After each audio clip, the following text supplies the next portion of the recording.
Hook use करेंगे यहाँ पे 3.0 mm और वूल है 4 प्लाई की। स्लिप नॉट बनाएंगे, फिर चेन 1 2 3 4 5 इसी तरह इसको बनाते जाएंगे। यहाँ पे मैंने 41 चेन ली हैं, 41। इसी तरह 1 2 3 4 5 5 को स्किप करेंगे और 6 के अंदर डबल क्रोशे बनाएंगे। यहाँ पे हमने 5 चेन को स्किप किया है और छठे के अंदर डबल क्रोशे बनाया है। फिर यहाँ पे 1 2 को स्किप करेंगे और तीसरे के अंदर एक डबल क्रोशे, फिर 1 2 और 3 चेन। इसी सेम स्टिच के अंदर 1 डबल क्रोशे, 1 2 को स्किप करेंगे और तीसरे के अंदर 1 डबल क्रोशे, फिर 1 2 और 3 चेन। सेम उसी स्टिच के अंदर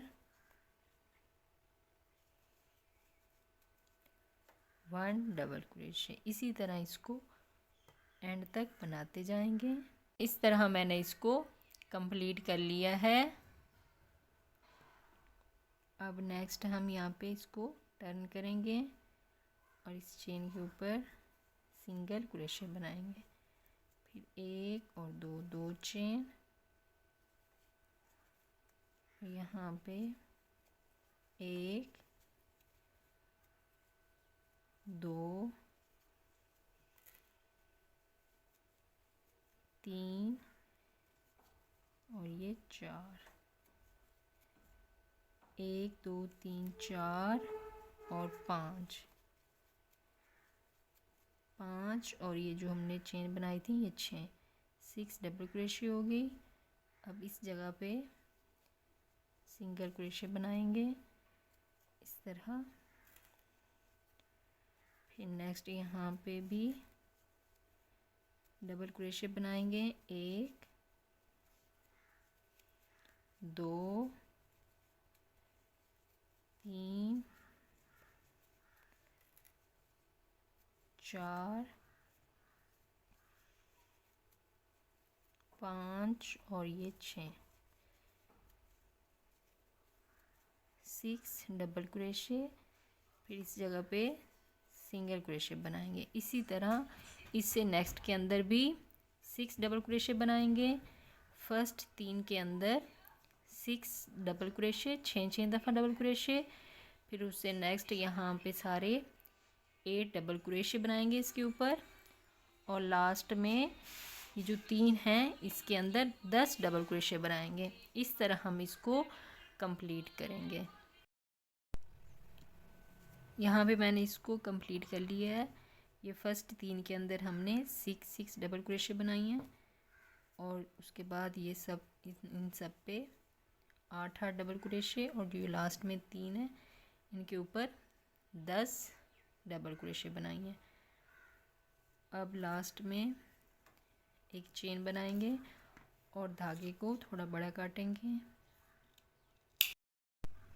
और फिर इसको इस तरह खींच लेंगे।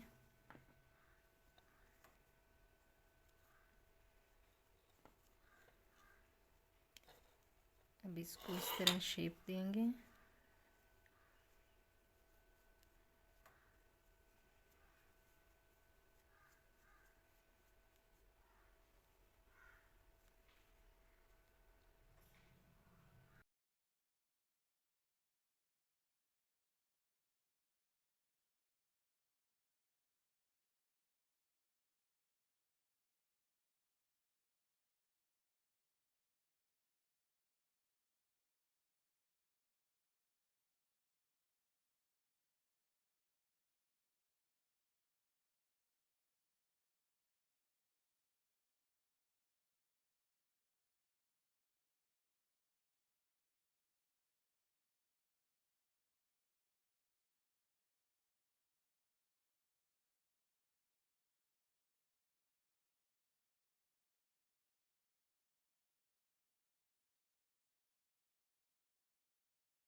इस तरह मैंने इसको कंप्लीट किया है। इसके लिए हमने 41 चेन लिए हैं और ये मैंने इसे थोड़े बड़े साइज़ का बनाया है, तो इसके लिए मैंने 51 चेन लिए थे। इसी तरह आप अगर स्मॉल साइज़ का लेना चाहती हैं, छोटा, तो उसके लिए थोड़ी चेन लेंगे। अगर बड़े का लेना है, इसी तरह सबसे बड़े के लिए 61, फिर उससे स्मॉल के लिए 51 या 41 कर ले, और जो बिल्कुल स्मॉल होता है छोटे साइज़ का, उसके लिए आप 21 लेंगे। अब यहाँ पे हम लीफ बनाएंगे, स्लिप नॉट और फिर चेन 1 2 3 4 5 6 और 7 चेन। फर्स्ट को स्किप करेंगे और सेकंड के अंदर 1 सिंगल क्रोशे, उससे नेक्स्ट के अंदर 1 हाफ डबल क्रोशे और फिर 1 और ये 2 डबल क्रोशे इस तरह, और फिर हाफ डबल क्रोशे और नेक्स्ट यहाँ पे सिंगल क्रोशे इस तरह। अब इसकी दूसरी साइड पे सेम इसी स्टिच के अंदर जिसमें हमने अभी सिंगल क्रोशे बनाई है, उसी के अंदर फिर से सिंगल क्रोशे, उससे नेक्स्ट हाफ डबल क्रोशे और फिर 1 और ये 2 डबल क्रोशे, फिर हाफ डबल क्रोशे और यहाँ पे सिंगल क्रोशे, और ये जो एक चेन थी इसके अंदर स्लिप स्टिच करेंगे और इस तरह ये हमारी लीफ रेडी हो जाएगी। एक चेन लेंगे और धागे को कट कर देंगे।